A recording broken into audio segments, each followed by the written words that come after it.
Kisah pertarungan burung Sri Gunting yang mengalahkan elang si Raja Udara. Diceritakan pada zaman dahulu ada seekor elang jantan yang gagah dan perkasa. Dia punya mata yang sangat tajam, dan dia juga memiliki pelatuk runcing dan disertai dengan cakarnya yang sangat tajam dan mematikan. Dia tidak pernah gagal walau sekalipun ketika bertempur memburu mangsa-mangsanya. Dengan kelebihan yang dia miliki, membuatnya menjadi angkuh dan sombong. Dia tidak segan-segan menindas dan membunuh burung-burung yang berani menentang perintahnya. Berita tentang elang ini pun tersebar luas di penjuru hutan.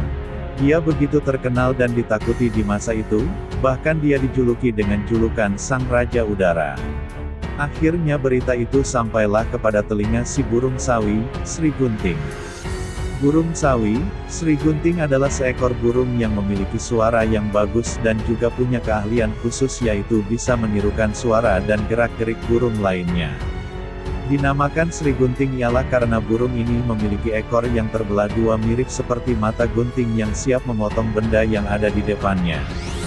Setelah mendengar berita yang beredar, sehingga membuat Sri Gunting murka dan marah akan kesombongan si burung elang yang berlagak sok perkasa dan hebat itu. Akhirnya burung Sri Gunting memutuskan untuk datang menemui elang dan mengajaknya bertarung sampai mati. Keesokan harinya dia mulai menyiapkan bekal keberangkatannya. Setelah semuanya siap, kemudian dia langsung terbang dan berangkat untuk mencari si elang yang berada di pusat-pusat hutan. Setelah menempuh perjalanan panjang yang memakan waktu 1 hari 1 malam itu, akhirnya burung Sri Gunting sampai di pusat hutan yang mana di sanalah tempat si elang tinggal bersama kawan-kawannya. Dan dia pun memutuskan untuk beristirahat 1 hari di sana sambil melihat-lihat kelemahan dan kesombongan si elang itu. Setelah beristirahat dan tenaganya telah pulih, dia langsung pergi menemui si elang yang sedang berbicara dan mengancam burung-burung untuk mencarikannya makanan yang dia inginkan. Dan si elang pun terkejut ketika melihat burung Sri Gunting, karena dia belum pernah melihat burung Sri Gunting sebelumnya. Kemudian si elang pun bertanya kepada burung Sri Gunting, "Siapakah kamu? Dari manakah kamu? Mengapa kamu lancang sekali dan tidak menghormatiku sebagai raja di sini?" Dengan santai dan tegasnya si burung Sri Gunting menjawab, "Akulah yang akan mencabut nyawamu." Mendengar ucapan burung Sri Gunting tersebut, si elang tidak terima dan langsung naik pitam, kemudian dia mengajak si burung Sri Gunting untuk bertarung sampai mati, untuk menentukan siapakah yang akan memiliki julukan si Raja Udara. Tantangan si elang pun diterima oleh burung Sri Gunting namun ada syaratnya. Syaratnya ialah pertarungan akan berlangsung 3 kali babak. Babak pertama ialah bertarung membawa garam atau kapas di dalam hujan lebat. Babak kedua adalah adu kecepatan. Dan babak ketiga barulah bertarung sampai mati. Syaratnya pun diterima oleh si elang dengan begitu sombongnya. Babak pertama pun dimulai. Burung Sri Gunting kemudian mempersilakan si elang untuk terlebih dahulu memilih salah satu kapas atau garam dan elang pun memilih kapas yang ringan. Dia sengaja membawa banyak kapas untuk menunjukkan kekuatannya di hadapan burung-burung yang lain. Dan sedangkan si burung Sri Gunting terpaksa memilih garam yang lebih berat daripada kapas. Akhirnya hujan pun turun dengan lebatnya menandakan pertandingan telah dimulai. Si elang terlihat dengan entengnya terbang membawa kapas yang ringan sambil mengejek si Sri Gunting yang sedang kelelahan terbang membawa garam tersebut.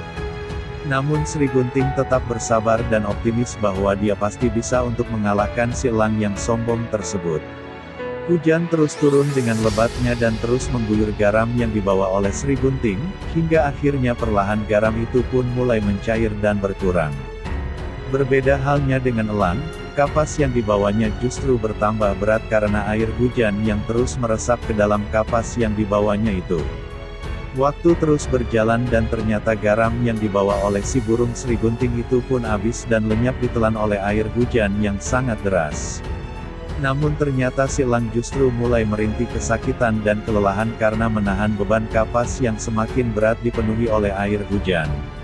Akhirnya si elang yang sombong itu pun tumbang dan jatuh dari angkasa yang sangat tinggi sehingga membuat kepalanya terbentur pada sebuah batu yang keras, dan akhirnya elang itu pun mati dan kalah dalam 1 babak. Melihat kejadian itu, teman-teman si elang pun langsung kabur saking takutnya kepada burung sawi atau burung Sri Gunting karena telah mengalahkan raja mereka itu. Berbeda halnya dengan burung-burung yang lainnya, mereka malah bersorak karena merasa bahagia si elang telah mati dikalahkan oleh burung Sri Gunting. Mereka merasa lega dan senang karena tidak ada lagi yang mengancam dan memperbudak mereka lagi. Dan burung Sri Gunting pun diberi gelar, Sang Penakluk Elang. Pernahkah Anda melihat ketika seekor elang terbang di angkasa tiba-tiba dia diganggu diikuti dan diserang oleh burung-burung kecil namun si elang tidak melawan dan malah menghindarkan diri dari burung kecil tersebut. Itulah burung Sri Gunting yang ditakuti oleh elang. Hikmah dari cerita di atas ialah, agar kita jangan pernah sombong dan merasa hebat dengan apa yang kita miliki. Jika kita hebat, pasti ada lagi yang jauh hebat dari kita.